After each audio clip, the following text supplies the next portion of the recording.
ಮಕ್ಕಳಲ್ಲಿ ಆರೋಗ್ಯ ಚೆನ್ನಾಗಿದ್ದರೆ ಮಾತ್ರ ನಾವು ಅವ್ರನ್ನ ನೋಡೋದಕ್ಕಾಗೋದು. ಇಲ್ಲ ಅಂತಂದರೆ ಅವ್ರಿಗೆ ಹುಷಾರಿಲ್ಲ ಅಂದರೆ ನಮಗೂ ಕೂಡ ಹುಷಾರಿಲ್ಲದೆ ಇರೋ ಹಾಗೆ ಆಗುತ್ತೆ. ಅವ್ರನ್ನ ಹುಷಾರಿಲ್ಲದೆ ಇರೋ ರೀತಿ ನಾವು ನೋಡೋದಕ್ಕೆ ಸಾಧ್ಯನೇ ಇಲ್ಲ. ಸೊ ಮಕ್ಕಳಲ್ಲಿ ಆರೋಗ್ಯನ ಹೆಚ್ಚು ಮಾಡಬೇಕು ಅಂತ ನಾವು ನಾನಾ ರೀತಿಯ ಟ್ರೈಗಳನ್ನು ಮಾಡ್ತಾ ಇರ್ತೀವಿ. ಮಾರ್ಕೆಟಲ್ಲಿ ಸಿಗುವಂಥ ಬೇಬಿ ಪೌಡರ್ ಆಗಿರ್ಬೋದು ಅಥವಾ ಏನೆಲ್ಲ ಟ್ರೈ ಮಾಡ್ತಾ ಇರ್ತೀವಿ. ಬಟ್ ಅದರಲ್ಲೆಲ್ಲ ಸೈಡ್ ಎಫೆಕ್ಟ್ಸ್ಗಳೇ ಹೆಚ್ಚು. ಆ್ಯಂಡ್ ಮಕ್ಕಳಲ್ಲಿ ಅವ್ರಿಗೆ ಕೆಲವೊಂದು ಹೇಳ್ಕೊಳ್ಳೋದಕ್ಕೆ ಬರೋದಿಲ್ಲ. ಹೊಟ್ಟೆ ನೋವ್ತಿದೆಯಾ ಅಥವಾ ಕಾಲು ನೋವ್ತಿದೆಯಾ, ಬರೀ ಅಳ್ತಾ ಇರ್ತಾರಷ್ಟೇ. ಬಟ್ ಅವ್ರುಗಳಿಗೆ ಹೇಳ್ಕೊಳ್ಳೋದಕ್ಕೆ ಬರೋದಿಲ್ಲ, ನನಗೆ ಕಾಲು ನೋವ್ತಿದೆ, ಹೊಟ್ಟೆ ನೋವ್ತಿದೆ, ತಲೆನೋವು ಅಥವಾ ಯಾವುದೇ ರೀತಿಯ ಪ್ರಾಬ್ಲಮ್ ಇದ್ರೂ ಹೇಳ್ಕೊಳ್ಳೋದಕ್ಕೆ ಬರೋದಿಲ್ಲ. ಸೊ ನಾವು ಅದನ್ನು ತಿಳ್ಕೊಬೇಕಾಗತ್ತೆ ಅಷ್ಟೇ. ಸೊ ನಾರ್ಮಲ್ ಆಗಿ ಮಕ್ಕಳು ಅಳೋದು ಹೊಟ್ಟೆ ನೋವಿಗೆ. ಸೊ ಹೊಟ್ಟೆ ನೋವು ಏನಕ್ಕಾಗಿ ಬರುತ್ತೆ ಅಂದರೆ ಅವರ ಫುಡ್ ಹ್ಯಾಬಿಟ್ಸಿಂದ ಆಗಿರ್ಬೋದು, ಅಥವಾ ಫುಡ್ ಡೈಜೆಸ್ಟ್ ಆಗಿಲ್ಲ ಅಂದರೆ ಆಗಿರ್ಬೋದು, ಅಥವಾ ಬೇರೆ ಯಾವುದಾದ್ರೂ ಫುಡ್ ಇನ್ಫೆಕ್ಷನಿಂದ ಆಗಿರ್ಬೋದು, ನಾನಾ ರೀತಿಯ ಸಮಸ್ಯೆಯಿಂದ ಹೊಟ್ಟೆ ನೋವು ಬರುತ್ತೆ. ಯೂಶಲ್ ಆಗಿ ನಾವು ಹೊಟ್ಟೆ ನೋವು ಬಂದರೆ ಮಕ್ಕಳಿಗೆ ಏನು ಮಾಡ್ತೀವಿ, ಗ್ರೈಪ್ ವಾಟರನ್ನು ಹಾಕ್ತೀವಿ. ಇದು ತುಂಬ ಹಿಂದಿನ ಕಾಲದಿಂದನೂ ಬಂದಿದೆ. ಮಕ್ಕಳು ಹತ್ತಿದ ತಕ್ಷಣ ಗ್ರೈಪ್ ವಾಟರನ್ನು ಹಾಕೋದು. ಅದು ಎಳೆ ಮಕ್ಕಳಾಗಿರ್ಬೋದು, ದೊಡ್ಡ ಮಕ್ಕಳಾಗಿರ್ಬೋದು. ಸೊ ಗ್ರೈಪ್ ವಾಟರನ್ನು ಹಾಕ್ತೀವಿ. ನಾವು ಯಾಕೆ ನಾರ್ಮಲ್ ಆಗಿ ಮನೆಯಲ್ಲೇ ಸಿಗುವ ಪದಾರ್ಥಗಳನ್ನು ಯೂಸ್ ಮಾಡಿಕೊಂಡು ಹೋಮ್ ಮೇಡ್ ಗ್ರೈಪ್ ವಾಟರನ್ನು ಮಾಡ್ಕೋಬಾರ್ದು?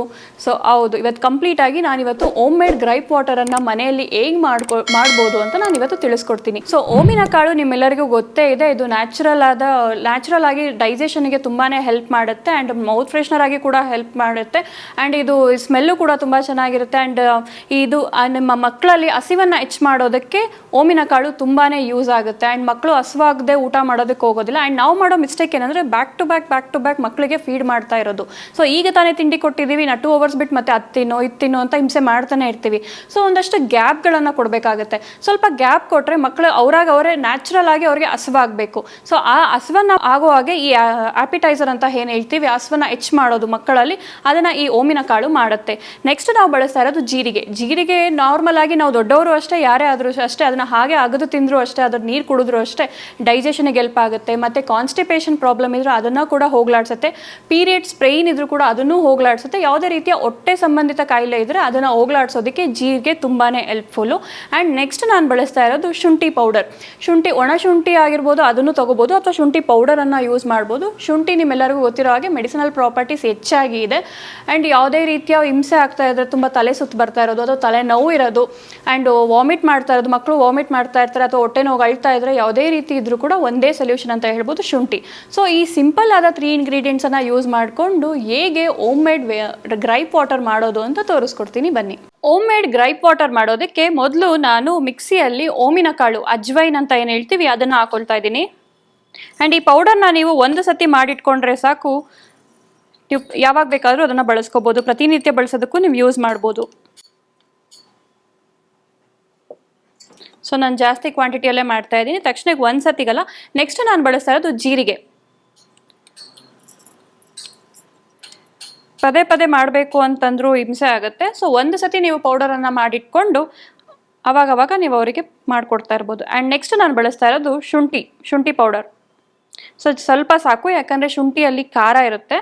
ಸೊ ಸಾಕು. ಆ ಮೆಡಿಸನ್ ಎಷ್ಟು ನಮ್ಮ ಬಾಡಿಗೆ ಸಿಗಬೇಕೋ ಅಷ್ಟು ಸಿಕ್ಕಿದ್ರೆ ಸಾಕು, ಅದಕ್ಕಿಂತ ಹೆಚ್ಚು ಬೇಡ. ಸೊ ಈ 3 ಇಂಗ್ರೀಡಿಯೆಂಟನ್ನು ಹಾಕಿ ನಾನೀಗ ಪೌಡರನ್ನು ಮಾಡ್ಕೋತೀನಿ.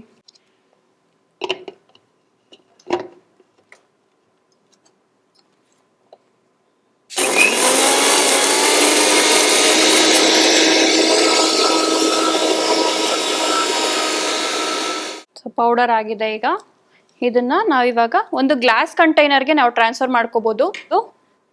ಆದಷ್ಟು ಗ್ಲಾಸಿನ ಪಾತ್ರೆಯನ್ನೇ ನೀವು ಯೂಸ್ ಮಾಡಿ. ಮನೆಗಳಲ್ಲಿ ಕೂಡ ಊಟ ಮಾಡೋದಕ್ಕಾಗಿರ್ಬೋದು, ನೀರು ಕುಡಿಯೋದಕ್ಕಾಗಿರ್ಬೋದು, ಫುಡ್ಡನ್ನು ಸ್ಟೋರ್ ಮಾಡೋದಕ್ಕಾಗಿರ್ಬೋದು.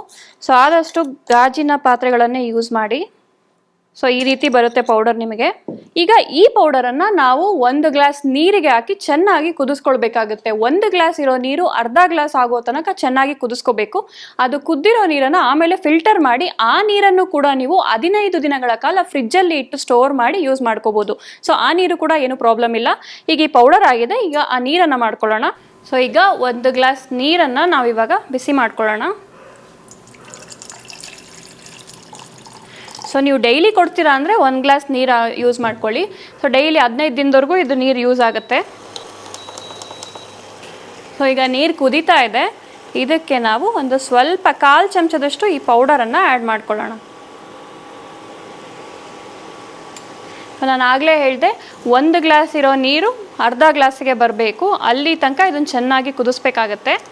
ಸೊ ಈ ಪೌಡರ್ನನ್ನು ನಾವು ಡ್ರೈ ರೋಸ್ಟ್ ಮಾಡಿ ಅದನ್ನು ಪೌಡರ್ ಮಾಡ್ಕೊಂಡಿರೋದು. ಸೊ ಡ್ರೈ ರೋಸ್ಟ್ ಮಾಡಿ ಪೌಡರ್ ಮಾಡೋದ್ರಿಂದ ಕಂಪ್ಲೀಟ್ ಆದ ಅಂದರೆ ಕಂಪ್ಲೀಟ್ ಆದ ಅದರಲ್ಲಿ ಏನೆಲ್ಲ ಗುಣಲಕ್ಷಣಗಳಿದೆ ಕಂಪ್ಲೀಟಾಗಿ ಅದು ನಮಗೆ ಸಿಗುತ್ತೆ 100% ಅಂತ ಹೇಳ್ಬೋದು. ಸೊ ಕುದೀತಾ ಇದೆ. ಈಗ ಆವಾಗಲೇ ನಾನು ಹೇಳಿದೆ 1 ಗ್ಲಾಸ್ ಇರೋ ನೀರು ಅರ್ಧ ಗ್ಲಾಸ್ ತನಕ ಬರಬೇಕು ಅಂತ. ಈಗ ಕಂಪ್ಲೀಟಾಗಿ ಆಗಿದೆ. ಇದನ್ನು ನಾವಿವಾಗ ಒಂದು ಬೌಲ್ ಅಥವಾ ಒಂದು ಯಾವುದಾದ್ರೂ ಒಂದು ಕಂಟೈನರ್ಗೆ ನಾವು ಇದನ್ನು ಶೋಧಿಸ್ಕೊಳ್ಳೋಣ.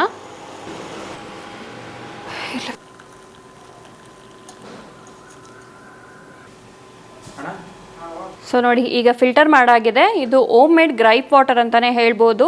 ಸೊ ಇದನ್ನು ನೀವು ನಾರ್ಮಲಾಗಿ ಮನೆಯಲ್ಲಿ ಮಾಡಿ ಮಕ್ಕಳಿಗೆ ಕೊಡ್ಬೋದು. ಆ್ಯಂಡ್ ಇದು ಕಂಪ್ಲೀಟಾಗಿ ಇವಾಗ ಬಿಸಿ ಇದೆ, ಹಾರೋದಕ್ಕೆ ಬಿಡೋಣ. ಸೊ ಬಿಸಿ ಇರಬೇಕಾದ್ರೆ ನಾವು ಜೇನುತುಪ್ಪ ಸೇರಿಸೋದು ಬೇಡ. ಸೊ ನಾನು ಯಾವಾಗಲೂ ಹೇಳ್ತೀನಿ, ದೊಡ್ಡವರಾಗಿರ್ಬೋದು ಚಿಕ್ಕವರಾಗಿರ್ಬೋದು ಬಿಸಿ ಹಾಲಿಗಾಗಿರ್ಬೋದು ಅಥವಾ ಬಿಸಿ ಫುಡ್ಡಿಗೆ ಬಿಸಿ ನೀರಿಗೆ ಜೇನುತುಪ್ಪ ಹಾಕೋದ್ರಿಂದ ಅದು ಸ್ಲೋ ಪಾಯ್ಸನ್ ಆಗಿ ಕೆಲಸ ಮಾಡುತ್ತೆ. ಸೊ ಇದು ಕಂಪ್ಲೀಟ್ ಆದಮೇಲೆ ಆಮೇಲೆ ಆ ಮಕ್ಕಳಿಗೆ ನಾವು ಕೊಡಬೇಕಾದ್ರೆ ಜೇನುತುಪ್ಪ ಮಿಕ್ಸ್ ಮಾಡಿ ಕೊಡ್ಬೋದು. ಆ್ಯಂಡ್ ಇಷ್ಟು ಕೊಡೋದು ಬೇಡ. ಮಕ್ಕಳಿಗೆ ಸಣ್ಣ ಮಕ್ಕಳು 1 ಇಯರ್ಗಿಂತ ಒಳಗಿರೋ ಮಕ್ಕಳಿಗೆ 1 ಸ್ಪೂನ್ ಸಾಕು. ಬೆಳಗ್ಗೆ 1 ಸ್ಪೂನು, ರಾತ್ರಿ 1 ಸ್ಪೂನು. ಆ್ಯಂಡ್ 1 ಇಯರ್ ಮೇಲಿರೋ ಮಕ್ಕಳಿಗೆ 2 ಸ್ಪೂನು 3 ಸ್ಪೂನ್ ಕೊಡ್ಬೋದು ಬೆಳಗ್ಗೆ ಮತ್ತು ರಾತ್ರಿ. ಆ್ಯಂಡ್ ದೊಡ್ಡವರು ಕೂಡ ಇದನ್ನು ಕುಡಿಬೋದು. ಅವರು ಲೈಕ್ ಕಾಫಿ ಟೀ ಎಷ್ಟು ಕುಡಿತಾರೋ ಅಷ್ಟೇ ಕುಡಿಬೋದು. ಆ್ಯಂಡ್ ಇದಕ್ಕೆ ಮಕ್ಕಳಿಗೆ ಮಾತ್ರ ನಾನು ಹೇಳಿದ್ದು ಜೇನುತುಪ್ಪನ ನೀವು ಮಿಕ್ಸ್ ಮಾಡಿ ಕೊಡ್ಬೋದು. ಅವ್ರಿಗೆ ಯಾವುದೇ ರೀತಿಯ ಬೇರೆ ಫ್ಲೇವರ್ ಅಂತ ಅನಿಸಲ್ಲ. ಜೇನುತುಪ್ಪ ನ್ಯಾಚುರಲ್ ಸ್ವೀಟ್ನರ್ ಆಗಿ ಅವ್ರು ಏನೋ ಸ್ವೀಟ್ ತಿಂತಾ ಇದ್ದೀನಿ ಅಂತ ಅನಿಸುತ್ತೆ. ಆ್ಯಂಡ್ ಇದು ಓಮ್ ಮೇಡ್ ಗ್ರೈಪ್ ವಾಟರ್ ಕೂಡ ಹೌದು. ಹೊಟ್ಟೆ ನೋವು ಇದ್ದರೆ, ಹೊಟ್ಟೆ ಸಂಬಂಧಿತ ಯಾವುದೇ ಪ್ರಾಬ್ಲಮ್ ಇದ್ದರೆ, ಮಕ್ಕಳು ವಾಮಿಟ್ ಮಾಡ್ತಾ ಇದ್ದರೆ, ಮಕ್ಕಳಿಗೆ ಜ್ವರ ಇದ್ದರೆ, ಮತ್ತು ಡೈಜೆಸ್ಟ್ ಆಗ್ತಿಲ್ಲ ಅಂತಂದರೆ, ಕಾಫು, ಕೋಲ್ಡು, ನೆಗಡಿ, ತುಂಬಾ ರನ್ನಿಂಗ್ ನೋಸ್ ಇದ್ದರೆ, ಬ್ಲಾಕ್ ನೋಸ್ ಇದ್ದರೆ, ಯಾವುದೇ ರೀತಿಯ ಮಕ್ಕಳಲ್ಲಿ ಏನೇ ತೊಂದರೆ ಇದ್ದರೂ ಕೂಡ ಇದನ್ನು ಮಾಡ್ಬೋದು. ಆ್ಯಂಡ್ ಮಕ್ಕಳು ಊಟ ಮಾಡ್ತಾ ಇಲ್ಲ, ಮಕ್ಕಳಿಗೆ ಹಸುವೆ ಆಗ್ತಾ ಇಲ್ಲ ಅಂತಂದರೆ ನೀವು ಇದನ್ನು ಮಾಡಿಕೊಡ್ಬೋದು. ಮಕ್ಕಳಿಗೆ ಹಸುವೆ ಹೆಚ್ಚಾಗ್ತಾ ಹೋಗುತ್ತೆ. ಸೊ ಈ ಸಿಂಪಲ್ ಆದ ಹೋಮ್ ರೆಮಿಡಿಯನ್ನು ನೀವು ಟ್ರೈ ಮಾಡಿ ಅಂತ ಹೇಳ್ತಾ ಮತ್ತಷ್ಟು ಹೋಮ್ ರೆಮಿಡಿಯನ್ನು ಮತ್ತೆ ನಿಮಗೆ ತಿಳಿಸ್ಕೊಡ್ತೀನಿ. ಮತ್ತಷ್ಟು ಹೋಮ್ ರೆಮಿಡಿ ಮತ್ತು ಕ್ವಿಕ್ ಟಿಪ್ನೊಂದಿಗೆ ಮತ್ತೆ ಭೇಟಿ ಆಗ್ತೀನಿ. ಅಲ್ಲಿವರೆಗೂ ನೋಡ್ತಾ ಇರಿ ಆಯುಷ್ ಟಿವಿ, ಉತ್ತಮ ಜೀವನ ಶೈಲಿಗಾಗಿ.